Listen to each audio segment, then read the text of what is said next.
پیدائشی طور پر کوئی انسان اونچا نہیں، کوئی انسان نیچا۔ میں ابھی نظام تعلیم کی بات کر رہا تھا، اس میں جو دوئی ہے دو طرف سے، جب تک وہ ختم نہیں ہوگی نظام مصطفیٰ کا سوال ہی نہیں۔ نظام مصطفیٰ میں دین و دنیا کی دوئی نہیں ہے، ایک دینی نظام تعلیم، ایک دنیاوی نظام تعلیم۔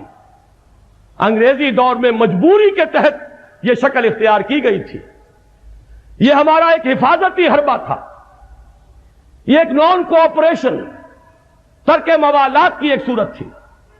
لیکن اب دین و دنیا کی یہ تقسیم سب سے بڑی جو ہے دین پر، سب سے بڑا بدنما داغ یہ ہے دین اور دنیا کی تقسیم تعلیم کے میدان میں۔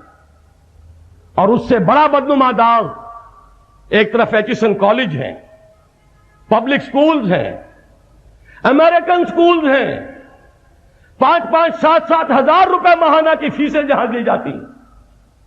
دوسری طرف وہ بچے ہیں جنہیں ٹاٹ میسر نہیں، جن کے سروں پر کسی چھت کا سایہ نہیں۔